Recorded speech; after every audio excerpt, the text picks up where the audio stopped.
Okay. So now we're recording. Oh, Alasia. Hi, Hey. how Okay, are you? good. Yeah, I just started recording. Glad to see another person in the room. Only have 3 of you at the moment. That might be all we have. I want to talk about the current assignment. I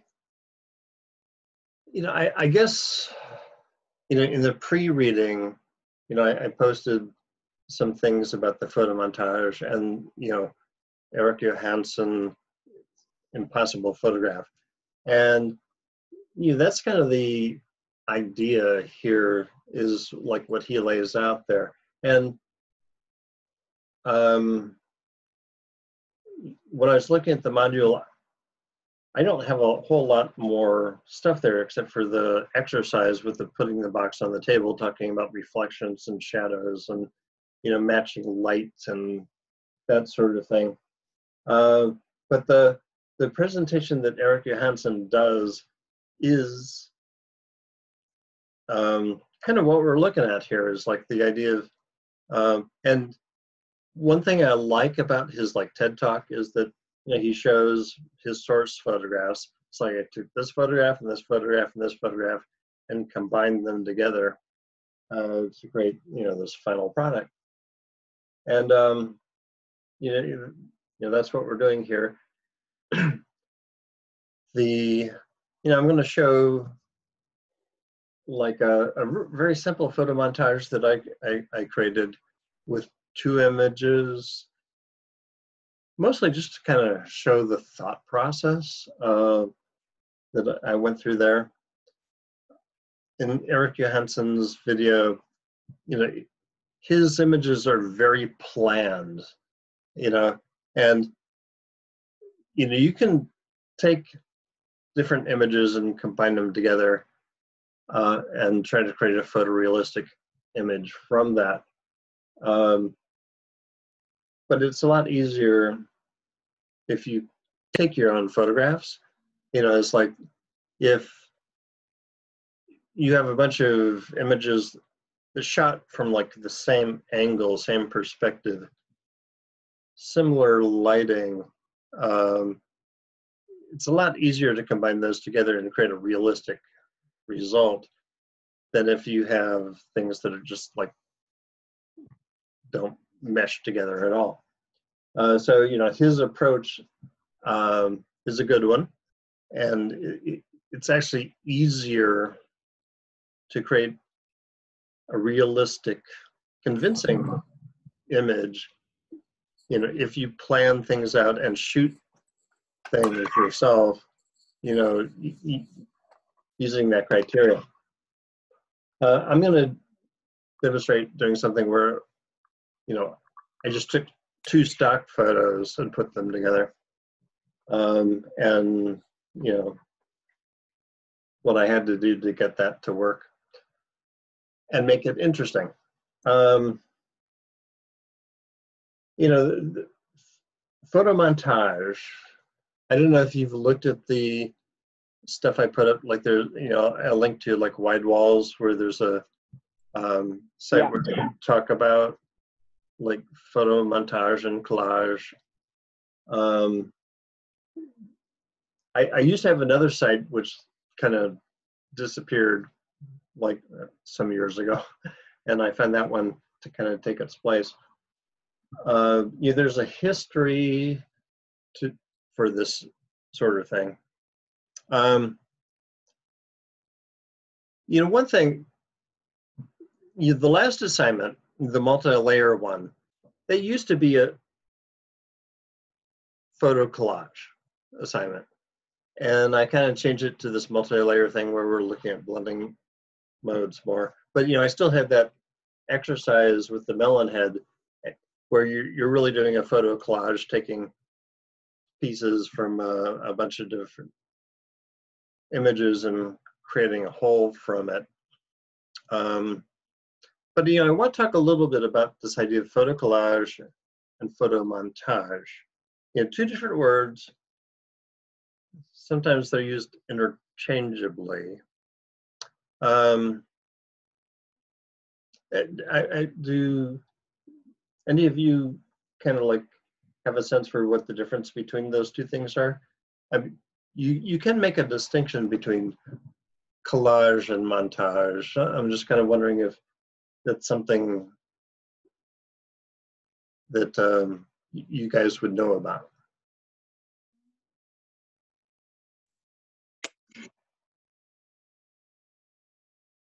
Like collage would be like, well, from an artist point of view, to me, a collage would be like, I would make a piece using different mediums, combining different mediums. That's what, at the basic level, to me, a collage would be, or, using different materials for a piece. And what would you say montage is, the other one? I mean, what would you say the difference is? Yeah, I mean, I'm with you on the collage. In art history, I remember collage like Picasso and Braque did some collage things where they had a painting and then they would like take some like painting from a chair and like paste it in there. It's like something else added in there, and that was like a painting collage. Does anyone else have a take on this? And actually, I think a collage wouldn't even have to be a painting. It could be maybe an object, a still life, with different abstract, different objects. Yeah. Well, and that's what like Picasso and Braque would do. They'd actually like stick other things, besides paint, like they'd glue other things on there. Yeah.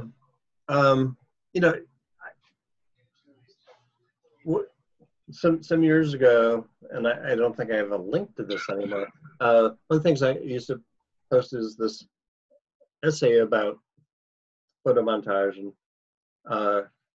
and collage, and one of the things it said that I thought was really striking is the idea that collage was like the most important kind of idea in 20th century art. And I was thinking, when I was in high school, my girlfriend made a collage. This is a thing. I don't know if this still happens. Last time I asked the class, yeah, it was a thing where, you take some cardboard and you cut out things and you paste them on there, some things, well, usually about love, because, she's into you. But you maybe went to the movies and like paste like the tickets from the movie, like in the collage. And that was my idea of a collage when I was in high school. And then, I'm reading this thing saying that collage was like the most significant thing in 20th century art. And I said, really? But if you think of collage basically in terms of like cutting and pasting, like T.S. Eliot wrote The Wasteland, where he took sentences from a bunch of different poems and combined them together to create a poem from these different sources. It's a very significant poem. If you, in music,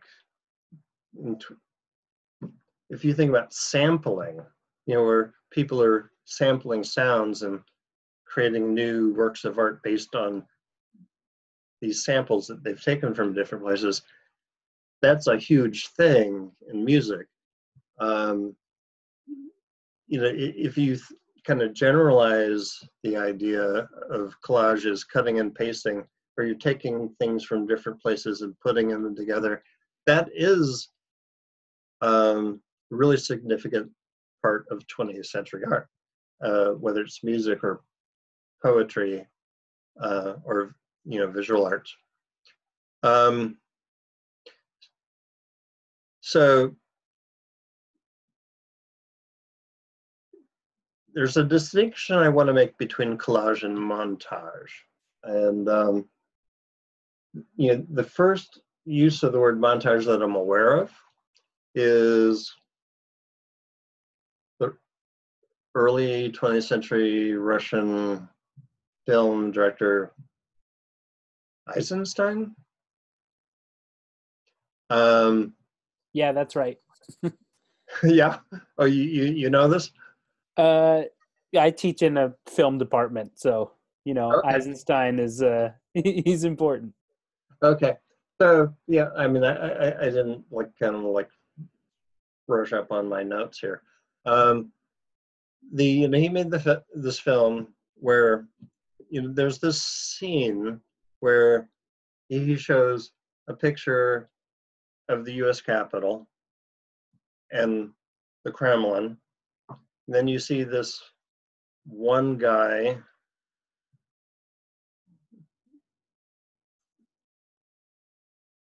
like this American guy, mustache, he's a diplomat apparently. Then they show this other guy, and then you see this handshake. And these shots were,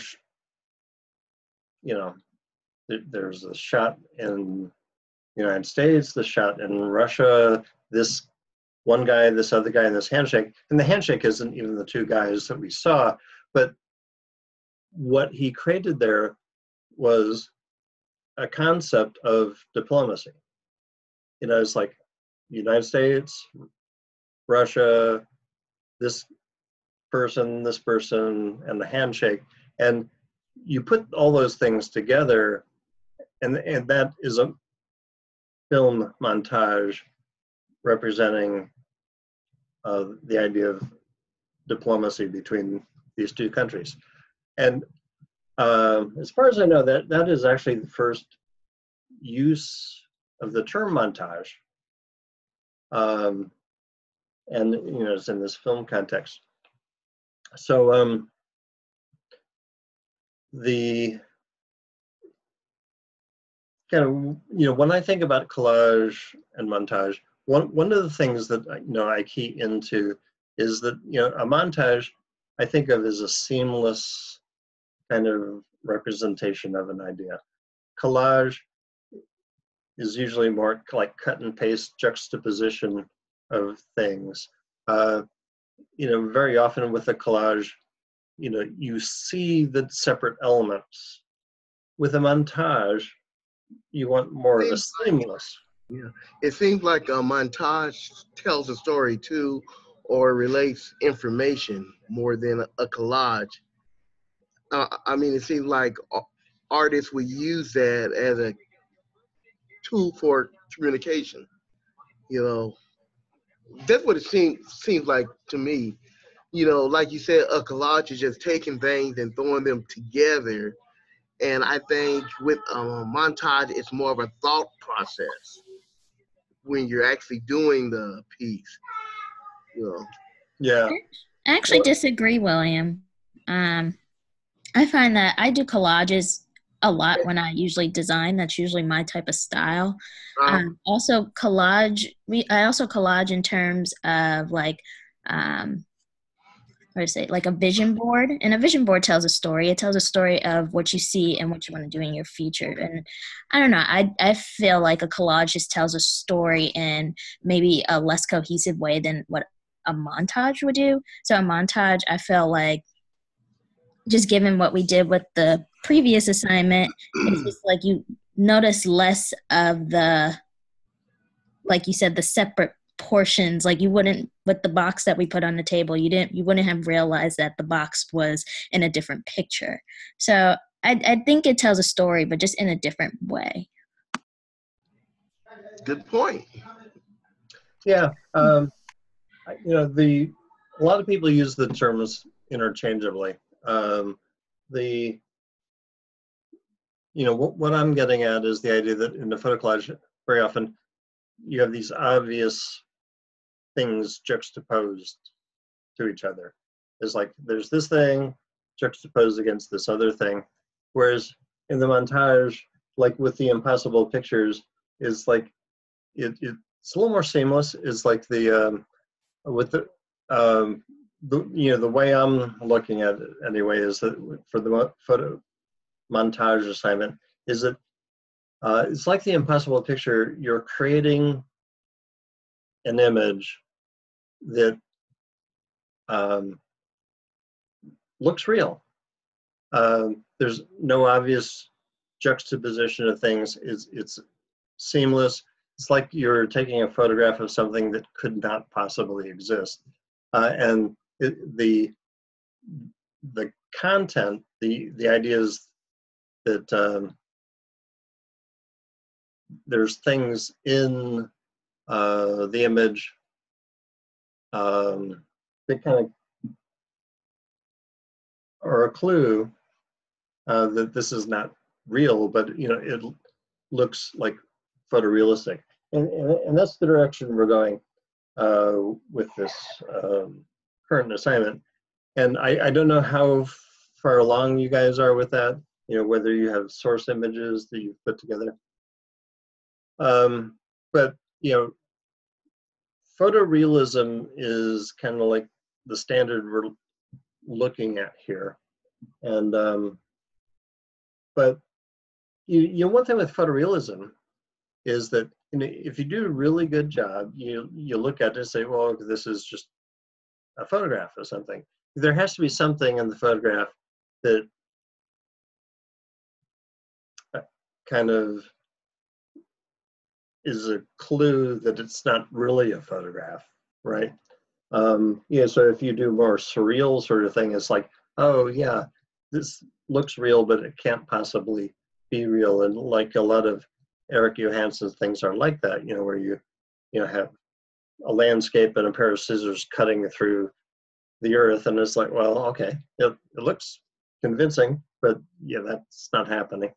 So that's kind of the realm we're working with here. And to create an image like that, where you're combining different images together, there are a lot of things you have to look at in terms of, when you're bringing things together, the images have to have the same kind of perspective, same kind of lighting. If you have a background that's lit from the left and your object is lit from the right, that's not going to work. You have to flip the object around so that the lighting is consistent. If you have a background image where you have things in focus in the foreground and things are out of focus in the background, and you stick something in the background that's in focus, that doesn't work. You have to blur it out so it has the same kind of focus as the things next to it. If you the lighting in different images is going to be different color lighting. You might have to color correct one or both things so that go together. If you have a background image and there are objects that are casting shadows and you put something else in there, the shadow of the thing you put in the new image should have the same kind of shadow as the other things that it's next to. If you put something on top of a very shiny reflective object, the object you put in there has to have a reflection that is consistent with the scene. If you decide to put fire or some other light emitting object in your scene, the light from that object should affect the other things in the scene. It's like you put like a yellow light bulb in there. You want to see that yellow light reflected on the other objects around it. So it's all these kinds of things that lead towards a convincing image photomontage like this. So those are the things we're looking at here. I want to go through, a few years ago, I was looking at creating like a demo, and I found the file and kind of want to step through it a little bit, just in terms of the thought process. Okay. I want to share my Photoshop. You're not seeing that right now, right? No. No. No. Yeah, I'm looking for the share.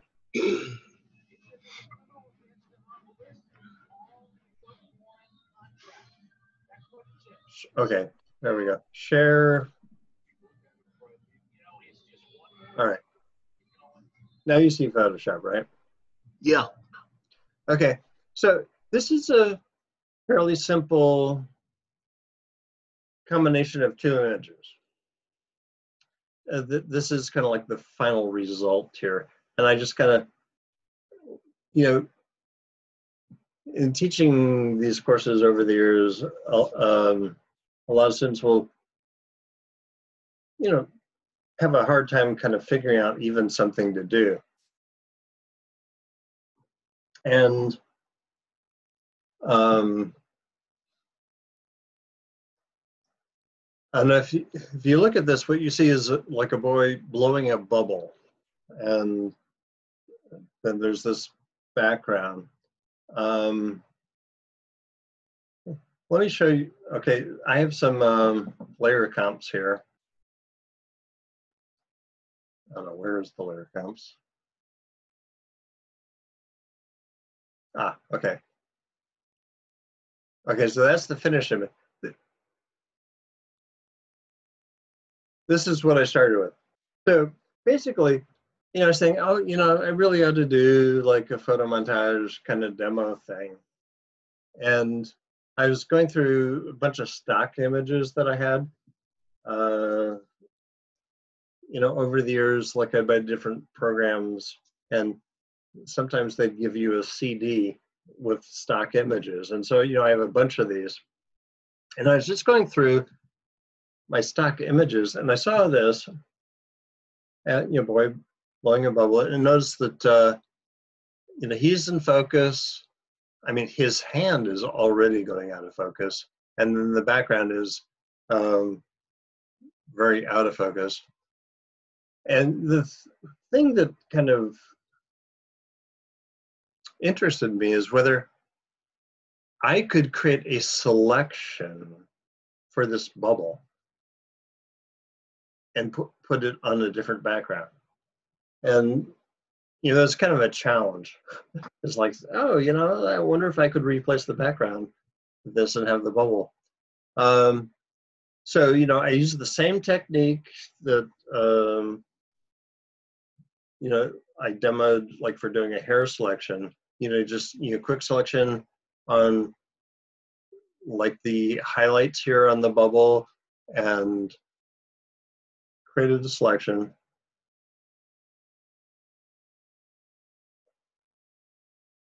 Okay, let me,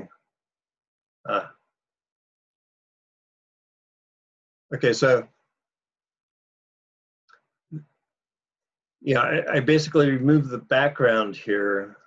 You have the boy, you have the bubble, and it worked pretty well. The bubble was pretty transparent, so, I went in here and looking at my layers.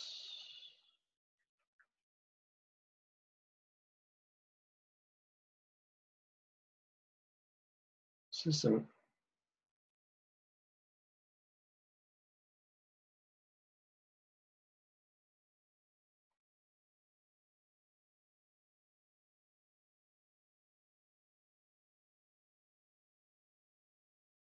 I'm looking at this because I think I'm missing something. You know, I kind of futzed around with it, you know, applying curves, kind of bringing the bubble back in more, making it brighter. This looks like a different version of the file. And then, okay, so I was thinking of a background to put this on, and you know, this was on a green background, and because of because it's out of focus, like the edges, like of the arm and within the bubble, you know, there's a green background. So I was thinking, you know, be easiest for me to put this on a green background. So yeah, I don't actually have the original image. Okay, let me disable this layer mask here. This is another stock photo that I had. This isn't original. There's a distortion here, obviously, that I did. This is like a war memorial somewhere, maybe in Virginia. I'm not sure. I'm not even sure what war it was a memorial for. But you know, it was kind of a green background. I said, okay, you know, I'll work with that. And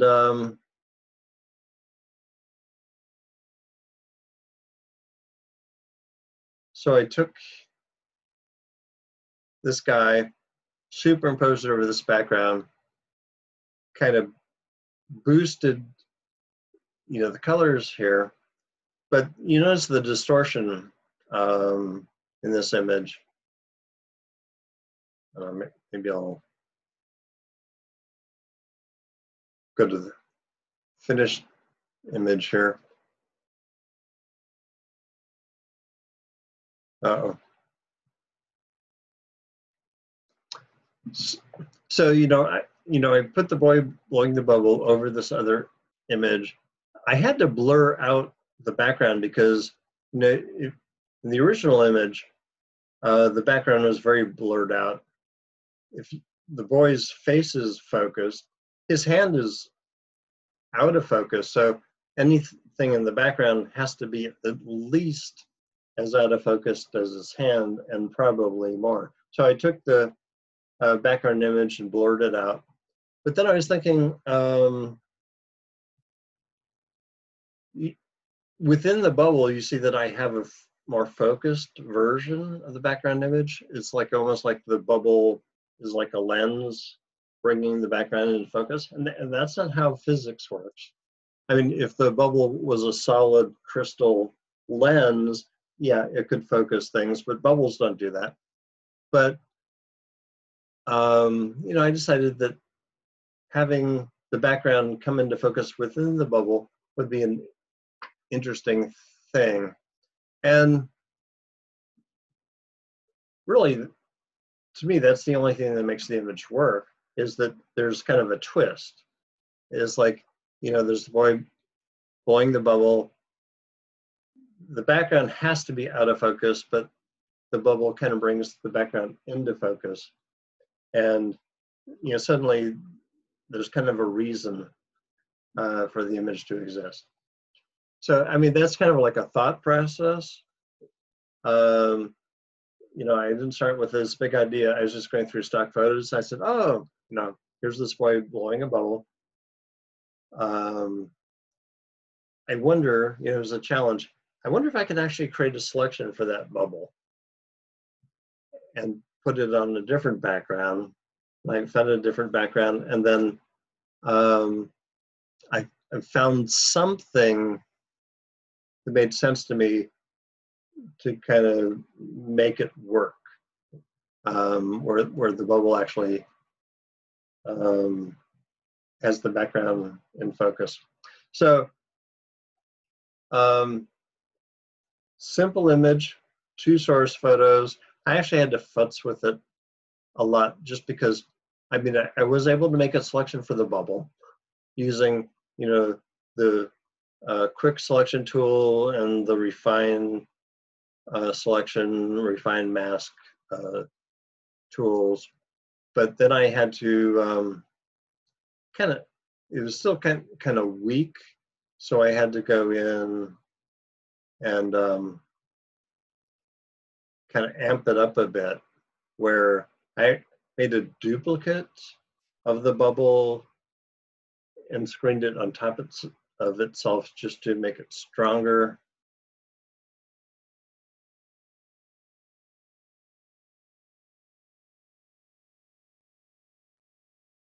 And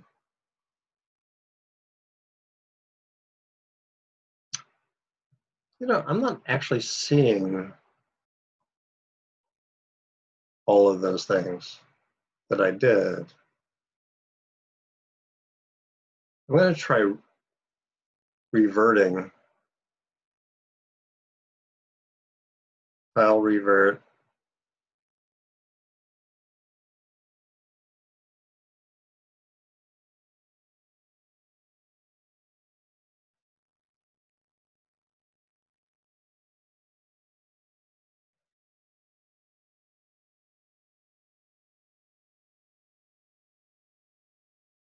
Okay, I don't know. I thought, I know I had some more layers in here, just to kind of like make the bubble more present, basically. So, I mean, that's an example, a thought process of like, how I approached like doing a image. Okay, it's 8:37, my time. There are things I can demo, but I think a good thing to do at this point would be to see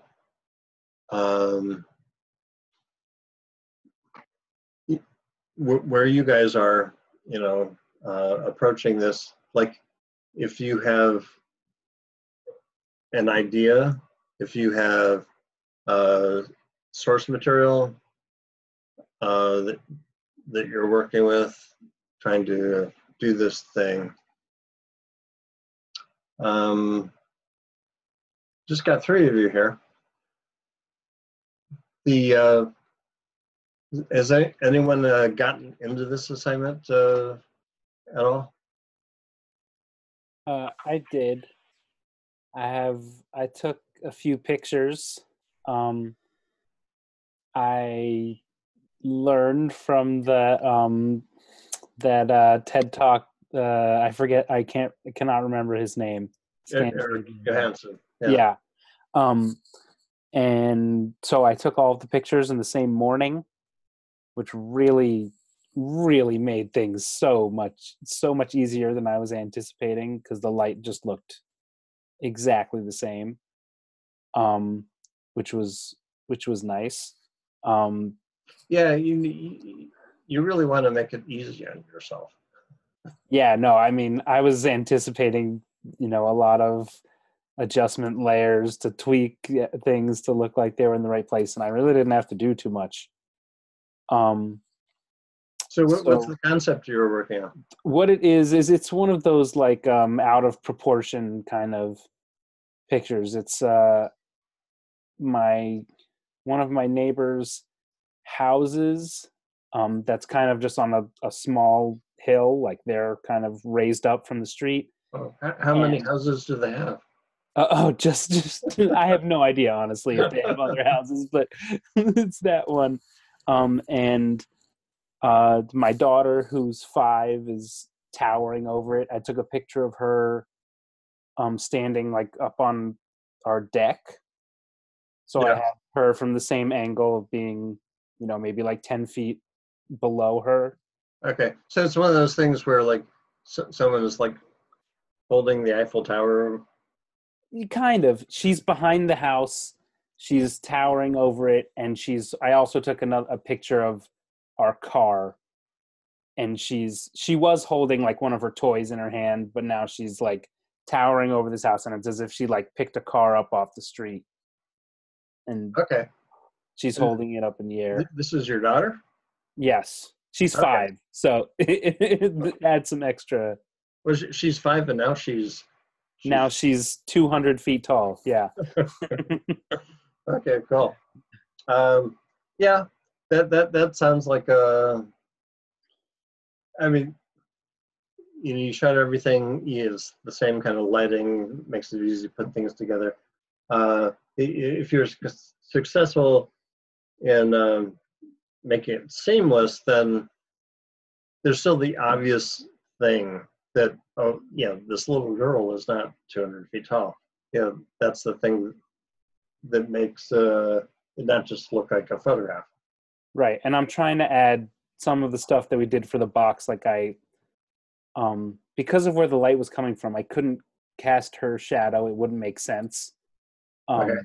Because it would be behind the house. But I've been working on, I put where the street is, like the actual road, I replaced it with water. I had a question for you about this, and I wanted to try and I did put her reflection in that, but Okay. I haven't. Right now, the seam where the water meets, it's kind of like there's the sidewalk, and then there's the step down from the sidewalk, and that's water. And I just, besides going in there and kind of painting in, I guess I'm gonna try and mask it out to make it, because right now it's just like there's like a perfect line, sidewalk, water. Okay. It's like it's too perfect. How would you tackle that? Well, I mean, it's like there's sidewalk and it drops down and there's water, but there should be a reflection of that curb in the water. And then it wouldn't seem so separate. Yeah. Do you have those files open on your computer? I can have them open. I mean, if you'd like, Yeah. No, I don't mind. I've had to kind of, because of the way my schedule is this week, I've had to kind of do as much as I can at the beginning of the week. Sure. Kind of try to plow through. So let me, I can do that. I can share it.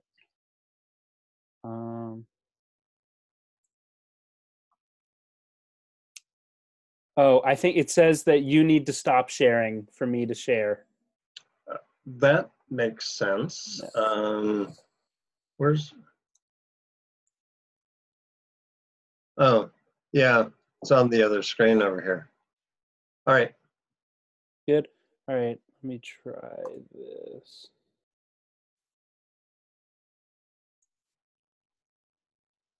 Oh, wow, she's big.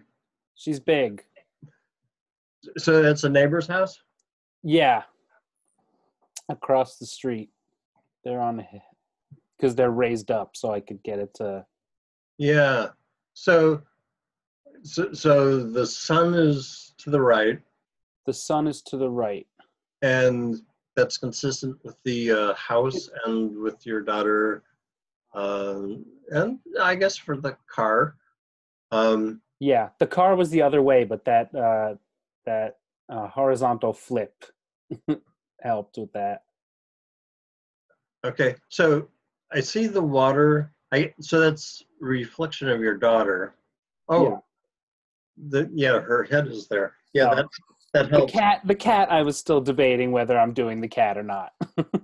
I'm leaning towards no. I don't think the cat adds anything. No, it doesn't. I've tried a lot of things. I had a mountain goat on the roof at one point too. Oh, well, I mean, that makes sense. But yeah, I mean, anything you add, you have to work with. Yeah. Make it. Right. So this is what I was talking about down here. It's way too perfect. Yeah. So, you have the light hitting the curb. That light would bounce off and reflect off the water. Right. So this would need to be reflected, this whole kind of the side of the sidewalk, you're saying, right? Yeah, just the side especially of the this part. curb. If you selected that and flipped it over, That would blend it in a good bit. I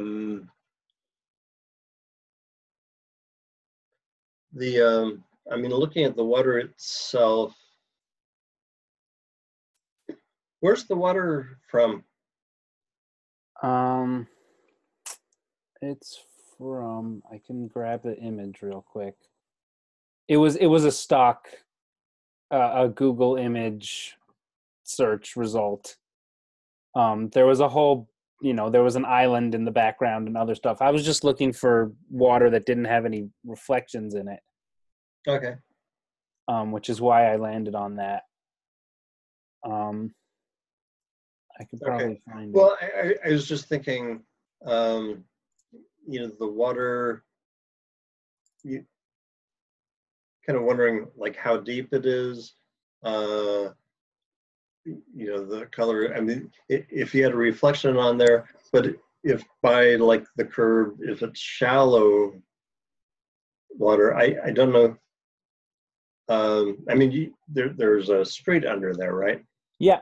It's I'm kind of wondering if maybe there's something to do with transparency of the water, where maybe you show some of that coming through. Maybe like by the curb, you have a mask where you can see some of the road texture coming through the water. Yeah, I was trying different blending modes with that too, but none of them really sold it very well.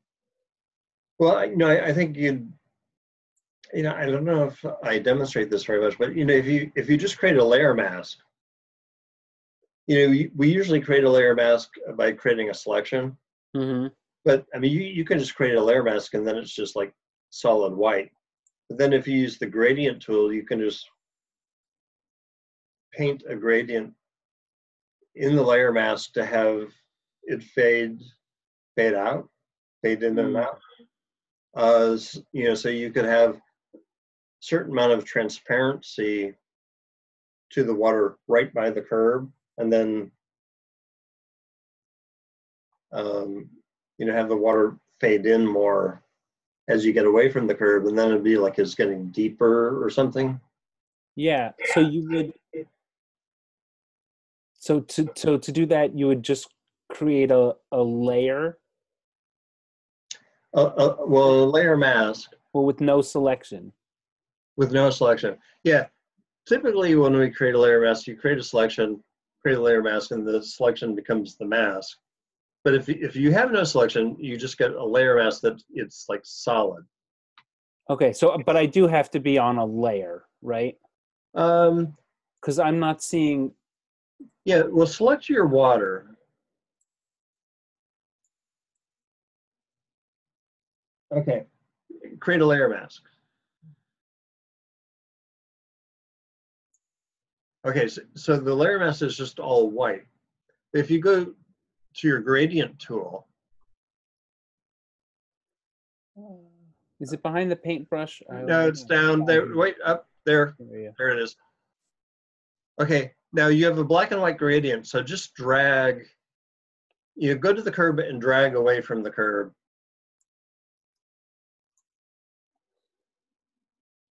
Oh, you have a radial gradient. Maybe select the linear gradient.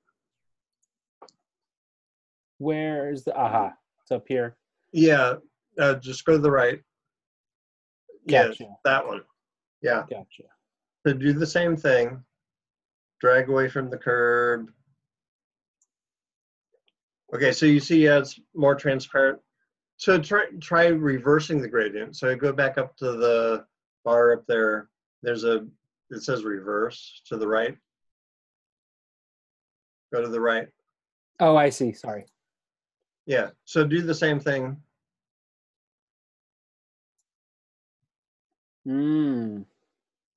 Interesting. How would I adjust that then? Or would it just be redrawing the gradient line to find the right spot?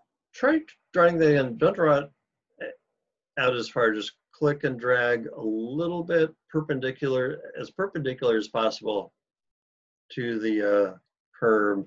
Yeah, like that.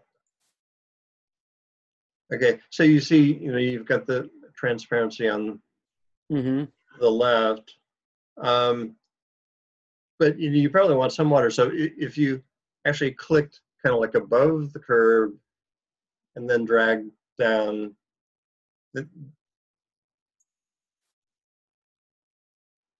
yeah, you don't quite have the right angle, but Yeah. you could try playing with that where you add some nuance to the scene where you have the water, but it's integrated with your scene a little bit. Mm-hmm. Yeah, I'll have to play with that. Yeah, actually try going way up. Click like up near where the tree is, and drag down There you go. where you're just seeing a little bit of the road texture coming through. It just kind of, you want these things to blend together to a certain Yeah. extent. Yeah, I'll just have to play with it a little bit, but I see what you're getting at.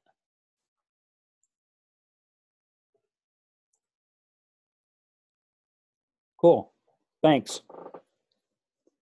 Yeah, so I mean, this is a interesting idea. You zoom out. Let me see the whole thing. Yeah. Oh wow. Well, you had some blue sky. Yeah, it was a very clear morning. Um, I don't know. Are those like chemtrails in the sky there? Yeah, some of it was just natural. It was windy. And there were a couple of airplane line, but that when I saw the picture in Photoshop the first time, I thought people are going to think that I messed with the clouds, but I didn't. Well, I mean, it is a compositional element. Yeah, and there are some some lines that kind of help it.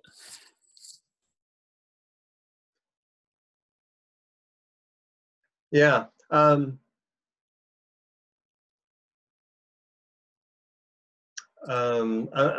looking at your daughter here. And there's the shading. Um,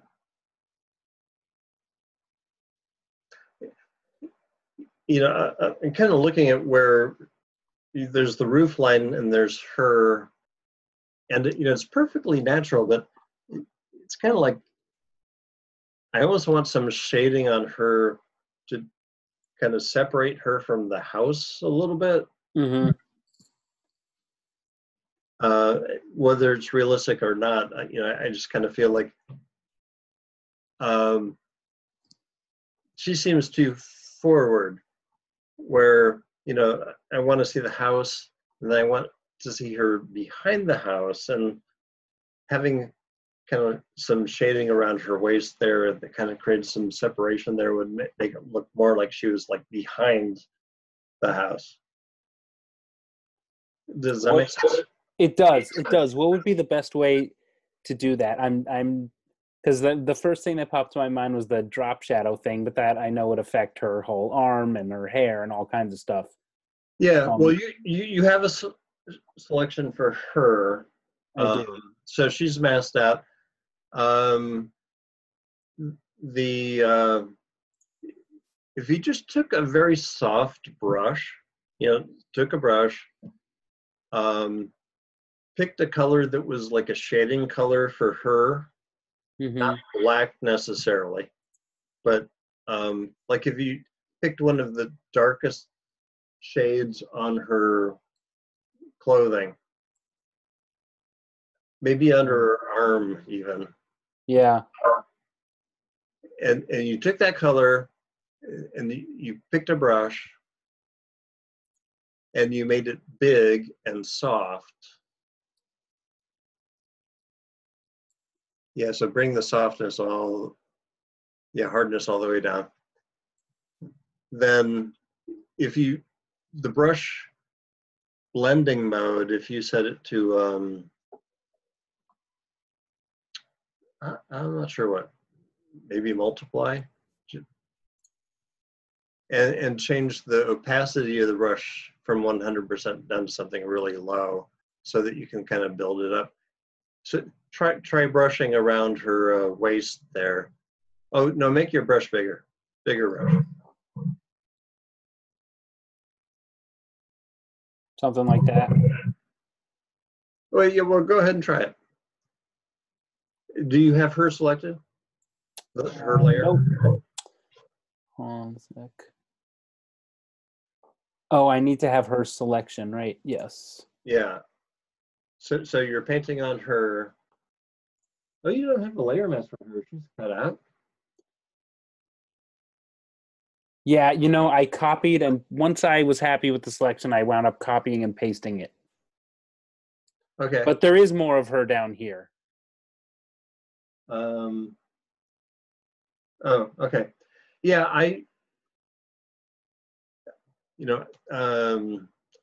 tried to kind of demonstrate non-destructive editing where Yeah. you don't delete things, but have a layer mask rather than like cutting someone out. But okay, so but that should be fine, except the thing, because you don't have a layer mask, that means that if you paint on that layer,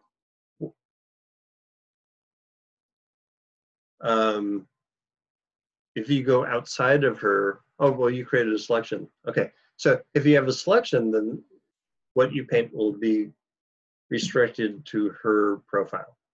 So with that selection, if you go ahead and paint on her. Doesn't want me to for some reason. Well, you have a selection, you have the layer selected.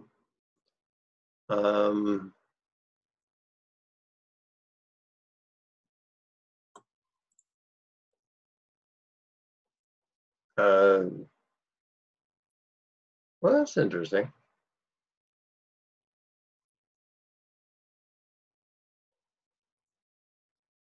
You have the layer selected. You do have a selection. If you deselect, what happens? Okay. It was just working a second ago too. I'm not.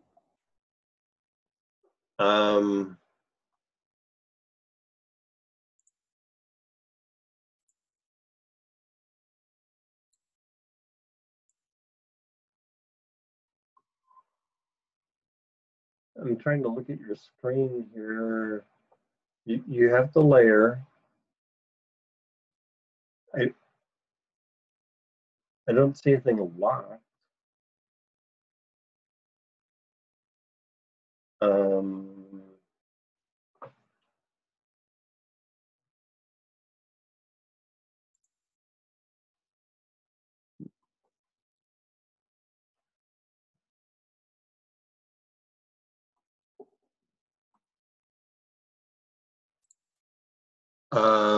It's not letting me do anything. I'm trying other tools. It doesn't like. It likes selection tool. That's it. Yeah, I'm not sure what's going on. Try target channel, is it? Wait a minute, what? Go into channels. You have RGB selected, right? I do. Okay, you click on RGB, the layer, the channel itself. Yeah, there. Okay, go back to layers. Now, can you paint on it? Yep. So somewhere along the line, you must have selected a channel. Or, what are the channels that's a mask or something? Right. So it's working now. Yeah. Yeah, so you see how you're creating a little shading there. Yeah, I think that's great. And it creates a little separation between her and the house.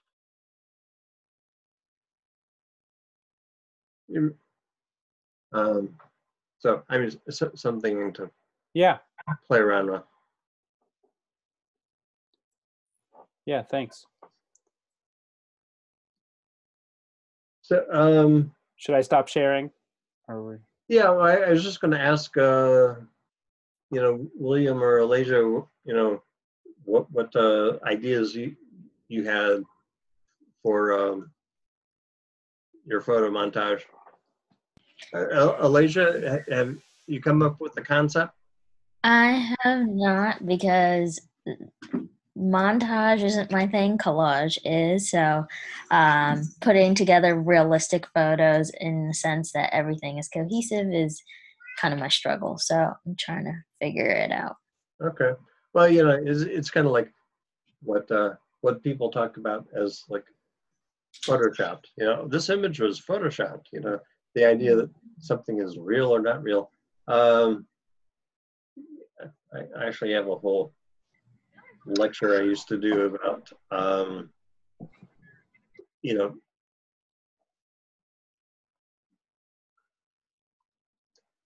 maybe I should actually record that lecture. It used to be that like photographic evidence was the best evidence. It's like, people used to believe photographs. And that's not true anymore.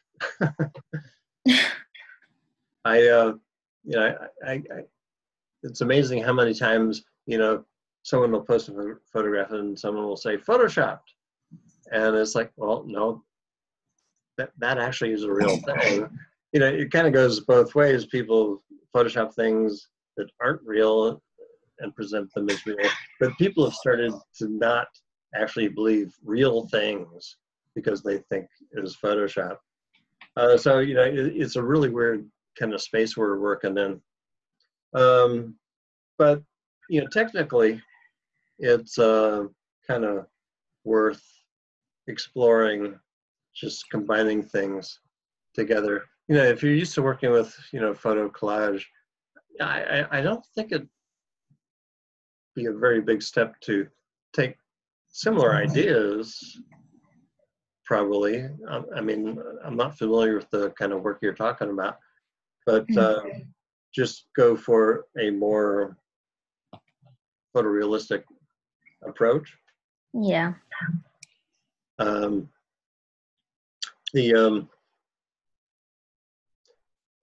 But it can be kind of tricky. I was thinking about recording a new demo. When I first started teaching Photoshop and Illustrator at the university, before that I mostly teaching like 3D animation stuff. And I started teaching in school, and like most of my students, well, one, they had tattoos, and in the spare time they were designing tattoos. I said, oh, okay, well, fine, we'll do something with this. And you can go into Illustrator and design a tattoo, but then in Photoshop, I want you to take the tattoo and put it on somebody. And I kind of worked out like the best way of doing that to have a realistic tattoo on a person. And one thing I quickly discovered is if you're really good at that, it just looks like you took a picture of someone with a tattoo. You really have to do something extra to show what you did. It's like, have the same tattoo going across like multiple people, or someone looking in a mirror and the person in the mirror has a tattoo, but the person outside of the mirror doesn't have a tattoo. Or, a lot of people will take a celebrity, and because people know the celebrity, they don't have tattoos all over the face, and then you put tattoos on their face and they say, oh, I see what you did, because I know this person does not have tattoos. You kind of show your work a little bit. So that's kind of like one approach to this whole thing. You want to be photorealistic, but there has to be something where people understand that it's not just a photograph, it's something you did. So, there are a bunch of approaches to that. But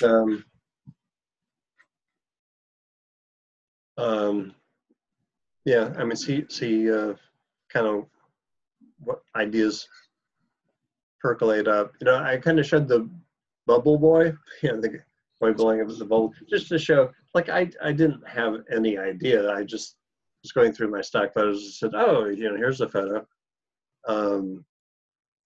Challenges to see if I could create a selection for the bubble and put it on something else, and then picking something, and then just kind of like, an idea came to me from doing that.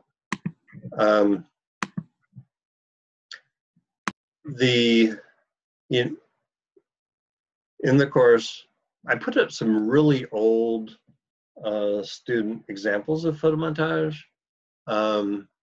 It's a flash kind of slideshow, and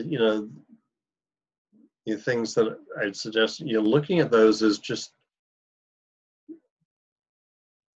lighting, perspective, the way things combine together.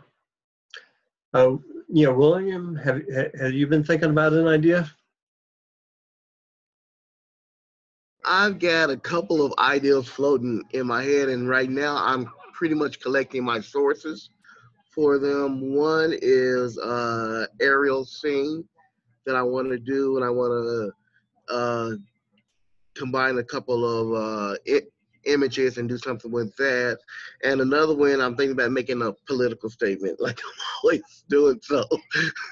But those are two just ideas, and I'm looking through a lot of my photos and stuff, and really just trying to get my sources together. Okay. You said something about aerial? Yeah, aerial view. I took some pictures of airplanes, aerial view, and I want to do something on flight. Oh yeah. Yeah.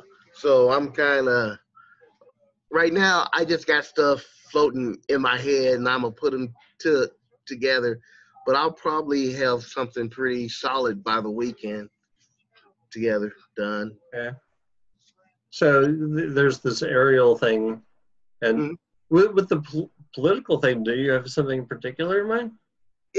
Yeah, I'm always I wanted I'm thinking about doing a piece with the Native American and Afro American and the government. So, and right now I'm just pretty much trying to sketch it out, write it out, and see what I got and stuff like that. Okay. But they're gonna be interesting though, trust me. All right. We just had an election in Chicago yesterday. Oh yeah. We had 14 people running for mayor, and I'm really the idea is that if you got 50% or more, you were mayor. If you got if no one got more than 50%, the top two people were in a runoff, and I am really happy that we're going to have a runoff between two Black women to be the mayor of Chicago. Oh wow! On April 2nd, it's and hopefully they're not corrupted. Chicago politicians have a bad rep, man. Well, one of them for sure is very, very much of an outside reform person. She's the former president of the police review board, and it'll be interesting. The person who came in third was Bill Daley. Oh, Bill Daley. Oh, okay. Who is the Secretary of Commerce and one of Obama's chief of staffs, and the brother of our former mayor and the son of another mayor. And he didn't win, even though the richest man in Illinois, gave him $2 million to run. So I'm actually kind of happy today.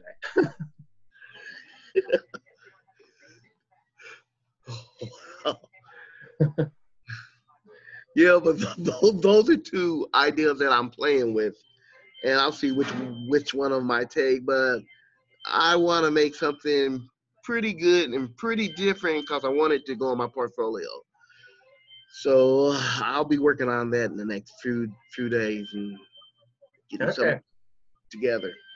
Yeah, cool. I mean, it's like I kind of assume when people sign up for digital imaging, this assignment is the thing people were thinking we're going to be doing. It's like the quintessential like Photoshop thing. You know, next week we're going in a different direction with the digital painting and stuff like that. But yeah, this is this is something you should be thinking about for your portfolio. Yeah, because this one is going to be near the end, right? The piece we're working on, the one we're talking about now, or is that the next one? I haven't really looked through the syllabus and seen what's our next one is, but well, yeah, I mean, it's like we kind of been we've gone you know, photo retouching, kind of blending modes, layering. This is the photo montage. Next week we're using Photoshop as like a paint box, basically. oh, okay. And then we go into the final project, and the final project is kind of open in a number of ways, except that it involves time. Okay. Either like having images evolve over time, you know, with layers and stuff, blending modes. You know, when you're doing a photo montage, you see all these different things. You know, you turn layers on and off, and you see all these different things, but you end up with a single image. You know, for the final, I want people to be able to explore like all these different looks that you can get. And after we talk about painting, I'm going to demonstrate how you can record a painting like brushstroke by brushstroke evolving over time. And that's a kind of like another, you know, I talk about like in digital imaging and Photoshop, you can create selections of things, or you can use brushes. And, you know, I'm going to be looking at both of those kind of approaches, but adding time as an element to it for the final project. So yeah, there's this, there's the painting, and then there's the final project where you can use any of the techniques, but with the time element thrown in. Okay, sounds good. All right. Okay, so you know, we've kind of run over here, but you know, I just want to kind of open it up for any final questions.